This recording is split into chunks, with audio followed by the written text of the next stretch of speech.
En train de nous dire, puisque nous parlons de comment devons-nous nous sanctifier. Amen. Les prédicateurs peuvent venir ici. Vous voyez, ils proclament. Ils disent non, vous devez être sanctifié. Si tu n'es pas sanctifié, tu ne seras pas agréable devant Dieu. Et sache, si tu es sanctifié, Dieu fera ceci et cela pour toi. Amen. Et sache-le, ce que toi, il dit là, est vrai. Mais l'enseignant viendra pour vous expliquer comment vous devrez vous sanctifier. Amen. Sinon, tu resteras seulement avec une notion dans la tête qui est vraie, qui est biblique, mais tu ne sauras pas comment il faut le faire.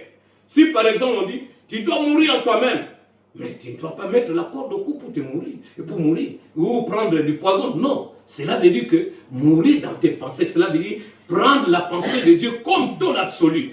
Avant de faire une chose, appuie-toi sur ce que Dieu a dit. Amen.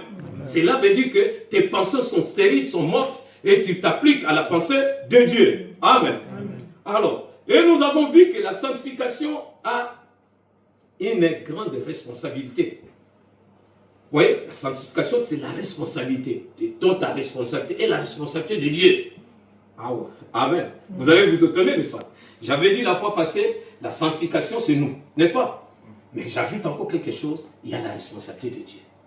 Pourquoi nous d'abord? C'est parce que nous sommes doubles. Nous avons l'esprit et l'âme. Et le corps, c'est le prolongement de l'âme. Savez-vous cela? Tout ce que les actions que nous faisons vient de l'âme. L'esprit, c'est la commande qui vient de Dieu et qui entre en nous pour donner des ordres à l'âme et le corps. Amen. Alors, nous avons déjà parlé d'ici, l'âme, l'esprit, l'âme et le corps. Et nous allons encore y revenir et approfondir ça encore. Alors, la sanctification, c'est une responsabilité. Et cette responsabilité s'exerce de deux niveaux. À deux niveaux. Premier niveau, c'est que Christ a fait pour nous. Amen. Et ce qu'il a accompli pour nous sur la croix de Golgotha. Il a dit que tout était accompli. Amen. Alors, ce qu'il a accompli là, et ça reste comme ça dans le vide. Non, il a fait ça pour nous. Et nous devons en bénéficier. Vrai ou faux? Vrai. La Bible dit que nous étions tous errants. N'est-ce pas, des brebis errants. Chacun suivait sa propre voie. Amen. Et lui, il a pris l'iniquité de nous tous. Amen. Cela veut dire qu'il nous a sanctifiés. La sanctification vient de Dieu lui-même. Parce que Dieu voulait avoir des enfants, et les enfants qui ont perdu le chemin, qui étaient dans les fiels du diable, et lui-même a envoyé son Fils unique, qui est venu dans ce monde expier nos péchés. Et dans l'œuvre qu'il a accomplie pour nous, et cette œuvre-là de Golgotha, lorsqu'il a versé son sang, nous sommes sanctifiés dans la pensée de Dieu. C'est comme ça. Amen.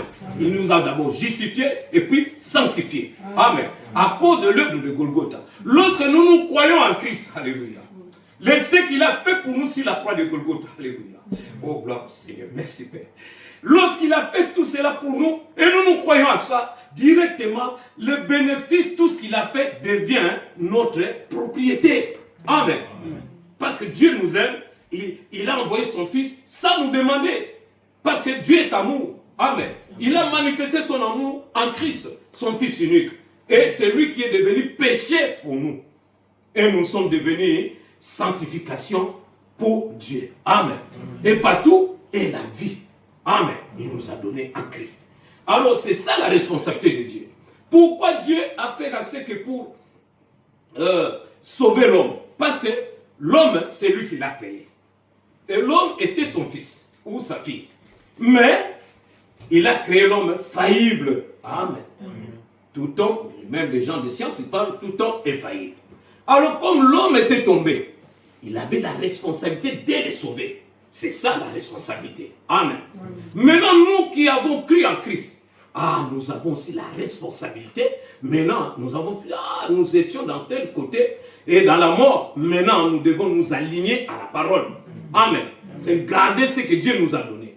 J'espère que si aujourd'hui quelqu'un vous donne par exemple 100 €, et toi tu vas pas mettre ça dans la poche du devant ici, aller à au Château Rouge avec ça. Je crois bien, le pic pour te piquer cet argent, n'est-ce pas?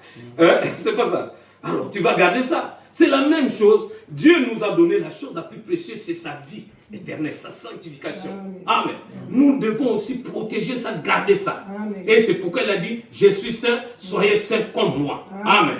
Alors, là, il y a aussi la responsabilité de l'homme. Nous devons croire et vivre cette victoire de Jésus-Christ. Amen. Nous devons croire et vivre cette victoire au quotidien. Amen. Nous avons dit que la sanctification, c'est une bataille, c'est un combat. Et nous combattons avec qui? Il y a l'adversaire. On ne peut pas parler de combat s'il n'y a pas d'adversaire, n'est-ce pas? Alors, nous combattons avec celui qui veut que nous soyons ses prisonniers. Amen.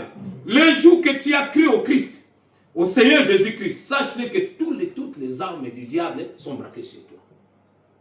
Amen. Pourquoi? Parce qu'il veut, pour lui, toi tu es évadé de sa prison. Il veut te récupérer, te remettre encore en prison. Et Christ nous a libérés. Et nous devons garder notre liberté. Si toi tu marches dans de mauvaises choses, cela veut dire que tu rentres auprès du Dieu malgré ta confession. Nul, parce que ta pensée témoigne que tu es avec le diable. Tes actions témoignent que tu es avec le diable. Ta parole témoigne que tu es avec le diable. Oh, toi, tu dois être toujours avec Jésus. Amen. Alors, c'est ça la sanctification. C'est ça le combat que tu es en train entre le mal et le bien. Amen. Entre l'esprit et la chair. Entre Jésus et le diable. Jésus, le Seigneur, a déjà vaincu le diable. Amen. Vous comprenez? Maintenant, cette bataille-là se réside maintenant en nous. Vous comprenez? Parce que lorsque nous étions esclaves du diable et du péché, le diable dominait sur nous. Amen. Mais Jésus-Christ est venu nous libérer. Nous avons accepté ce qu'il a fait pour nous à la croix de Golgotha. Et maintenant, il nous a libérés par son sang. Et nous sommes libérés. Alors maintenant, nous devons comprendre. Le diable dans ton cœur, il viendra avec de mauvaises actions que tu rentres là-bas. Vous avez compris? Et toi aussi, dans ton cœur, tu t'alignes à la parole de Dieu. Tu es derrière Jésus. Tu dis, niet, moi je reste dans ce côté ici. C'est ça la vie. Amen. Voilà les combats. Si dans toi il n'y a pas de combat, cela veut dire que tu es déjà vaincu par l'ennemi. Tu as compris? Puisque le diable ne combat personne, la personne qui est dans son camp. Jamais. Il combat seulement les gens qui ne sont pas dans son camp. Vrai ou faux? Vrai. Vous voyez? C'est pourquoi chaque jour, nous avons un combat permanent. Ce combat-là se terminera le jour où nous allons aller au ciel. La sanctification, même si tu es rempli du Saint-Esprit jusqu'au dents, tu dois toujours te sanctifier. Ça ne va pas se terminer. Amen. Alors, et là, pour paraphraser ça, nous allons lire la Bible. Lèvons-nous. Nous allons lire la 1 Corinthiens, chapitre 1, verset 2. C'est lui qui a trouvé, peut lire. 1 Corinthiens, chapitre 2, et pas chapitre 1, verset 2. 1 Corinthiens chapitre 1, verset 2. J'ai lu notre Seigneur. Amen.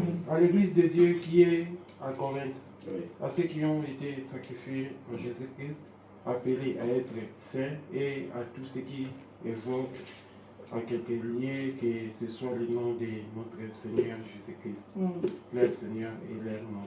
Et le nôtre. Amen. Amen. Je relis ici puis aussi la version second 21 dans ma Bible ici. Je commence par le verset 1 pour avoir une idée. De la part de Paul, appelé à être un apôtre de Jésus-Christ et par la volonté de Dieu et du frère Sortel, à l'église de Dieu qui est ici à Bondy, c'est Goshen Tabernacle. Amen. À ceux qui ont été conduits à la sainteté par Jésus-Christ, appelés à être saints, et à tous ceux qui partout font appel, ou à d'autres versions c'est invoquent, fait appel au nom de notre Seigneur Jésus-Christ, leur Seigneur et le nôtre. Amen. Asseyez-vous et nous allons prier. Tendre Père Céleste, nous avons lu la parole. Parce que nous étions à l'école, nous savons lire. Mais quand tu as donné la quintessence de ce que nous venons de lire, ou de l'expliquer, ou l'interpréter, c'est toi l'interprète. Je m'écarte du chemin, ou utilise-moi comme ton don pour parler à ton peuple. Moi aussi, j'ai besoin de cela. Merci, Papa, nous croyons que tu l'as fait. Nous te le demandons au nom de Jésus, notre Seigneur Sauveur. Amen. Amen. Là où nous venons de lire, c'est pour paraphraser là où je dis que la sanctification est la responsabilité. Nous avons vu ici, c'est la responsabilité de Dieu. Parce que l'apôtre Paul parle à qui? Aux chrétiens qui ont été sanctifiés en Jésus-Christ. Amen. Comme ils croient en Jésus-Christ, ils sont sanctifiés. Selon la pensée de Dieu. Mais toi, tu dois vivre cette sanctification. Ça, c'est maintenant ta part, ma part. Amen. Et il dit que appelé à être saint.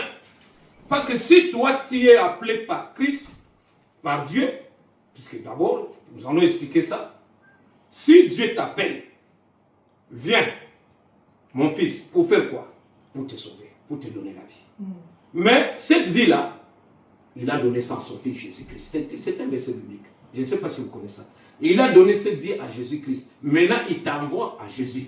C'est auprès de Jésus que tu auras la vie. C'est pourquoi la Bible dit, c'est lui qui a le Fils a la vie.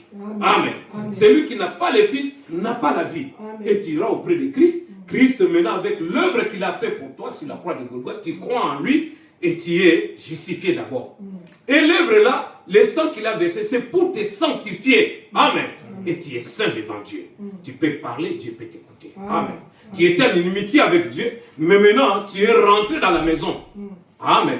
C'est comme l'enfant prodigue. Lorsqu'il a mal fait, il a gaspillé l'argent de son père. Dans son cœur, il s'est dit, c'est ça la repentance. Ah, j'irai dire à mon père, j'ai mal fait contre Dieu et contre toi. Voilà là. Ça, c'est quoi? La repentance. Et aussitôt dit, et il a fait.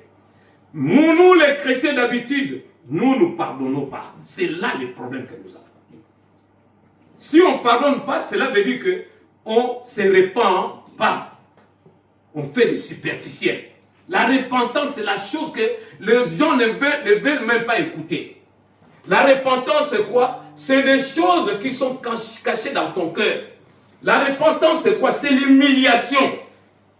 Je dis pas l'humilité, mais l'humiliation. Cela veut dire que tu acceptes que toi, tu as mal fait, même auprès de la personne que toi, tu ne peux pas aller demander pardon. Qui a compris? Tu n'as plus raison. Amen.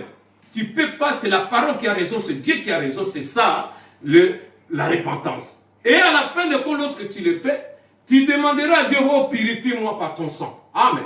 Et il te purifie maintenant, à ce moment-là, tu es saint et irréprochable devant lui, à cause de l'œuvre de Golgotha. Maintenant, le Seigneur dira, va et ne pêche plus. Amen. Parce que tu es maintenant responsable de garder la bénédiction que tu as reçue là. Amen. Je vais avec ça comme, c'est un enseignement, mais je vais avec ça comme une prédication pour que les gens qui sont venus seulement aujourd'hui, qu'ils puissent quand même comprendre de quoi nous parlons. Amen. Alors, voyez ici, il dit que ceux qui ont été sanctifiés en Jésus-Christ, appelés à être saints. Amen. Ça, c'est la responsabilité de Dieu. C'est Dieu qui nous sanctifie de ce que son Fils a fait. Et nous lisons encore dans Hébreux 10, 10. Nous voyons toujours la responsabilité de Dieu ici. Il dit, c'est en vertu de cette volonté que nous sommes sanctifiés par l'offrande du corps de Jésus-Christ, une fois pour toutes. Amen. Si toi, tu te sanctifies, ce n'est pas tes efforts qui vont te sanctifier. Qui a compris? Toi, tes efforts se limitent de garder ce que Dieu t'a donné. Qui a compris? Tu es d'abord saint devant Dieu. Amen. Maintenant, toi, tu es conscient de cette sainteté que Dieu t'a donnée. Maintenant, tu gardes ça. C'est ça la sanctification. Tu veux parler, que dit la parole. Tu veux agir, que dit la parole. Amen. C'est pourquoi la Bible dit, marchez par l'esprit, vous n'accomplirez pas les désirs de la chair. Marcher par l'esprit, c'est marcher selon la parole de Dieu. Parce que la parole de Dieu est esprit et vie. Amen. C'est ça. Moi, je me suis demandé dans ces versets-là, j'ai cherché des explications même dans la IA. Comment marcher par l'esprit? J'ai eu toutes des explications possibles. Un jour, nous allons en parler ici. Vous voyez? Même la IA. Même j'ai une application là de... j'ai oublié le nom. Cette application, je l'ai déjà eu depuis très longtemps. J'ai posé des questions, ça me donne des réponses. Vous discutez même avec lui. Alors, vous voyez? Pourquoi? Nous faisons des recherches, pas pour moi-même, mais pour vous aussi, n'est-ce pas? Voilà, que nous puissions avoir une bonne position en Christ. Amen. Vous voyez, ici on dit que nous sommes sanctifiés par le corps de Jésus-Christ. Amen. Lorsque lui mourait sur la croix, il est devenu péché pour nous. Il a pris notre opprobre. Maintenant, lorsqu'il a payé de ce prix-là au double de nos péchés, lorsque nous croyons en lui, cette œuvre-là, d'office, cette bénédiction vient sur nous. Amen. Comme nous tous sommes ici, nous avons eu l'héritage de nos parents. Quel héritage? L'hérédité. Vous connaissez l'hérédité? Oui, nous avons eu ça. Frère Nado, dans ta famille, Peut-être il n'y a qu'une personne qui est comme ça. Mais ta mère dit, oh non, notre grand-parent était comme lui. Vrai ou faux? Voilà. Mais tu n'as jamais vu son grand-père, son grand-père, n'est-ce pas? Oui. Alors, cela veut dire que nous avons l'héritage qui vient de nos parents. Nous aussi, nous avons un père spirituel. Alléluia. C'est qui? Jésus-Christ, qui est devenu un homme comme nous, pour nous sauver. Lorsque nous croyons en lui, son héritage là, sa victoire est notre victoire. Amen. Amen. Amen. Vous voyez, c'est pourquoi nous devons conserver cette victoire. Je crois bien, chaque personne ici qui a eu l'héritage, peut-être les parents sont morts, ils vont laisser un héritage, une parcelle. Mais si les membres de la famille viennent venir s'accaparer de ça, la famille du père, du papa ou de maman, vous allez vous battre. Pati, vous allez vous battre pour garder cet héritage. Pourquoi? Parce que c'est votre droit. C'est votre propriété. Vrai ou faux? Nous aussi, qui croyons en Jésus, à qui il a sauvé, il a sanctifié, nous devons nous battre pour garder cet héritage-là. Amen. Vous avez compris? La sanctification, c'est ta responsabilité. Si toi, tu n'es pas responsable, tu vas faire de n'importe quoi et tu vas piétiner le sang de Christ, ce qu'il a fait. La Bible le dit, mais je crois bien dans le bleu. N'est-ce pas? Ceux qui ont été sanctifiés, qui ont goûté à la puissance de Dieu, ainsi de suite. Il revient encore dans le péché, cela veut dire qu'il n'y a plus de sang pour les purifier. Il expose le Fils de Dieu, il l'amène à l'ignominie. Il le cloue encore sur la croix. Oh, nous ne sommes pas de cela. Nous nous battons pour garder notre position, notre héritage que nous avons reçu, que Dieu nous a donné par sa grâce. Amen. Amen. Amen. C'est ça la sanctification. Nous continuons encore, nous allons voir maintenant la responsabilité de l'homme. La responsabilité de l'homme, on a 1 Thessaloniciens chapitre 4, verset 7. Je veux que quelqu'un lise, moi aussi je vais lire. Parce que c'est notre responsabilité. Même deux personnes, il n'y a pas de problème. Celui qui a trouvé peut lire. 1 Thessaloniciens chapitre 4, verset 7.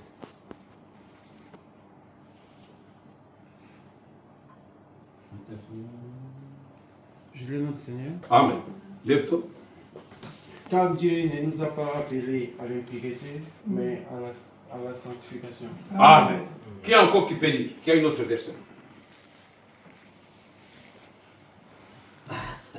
Emmanuel, toi tu vas lire. Et tu n'as pas la Bible.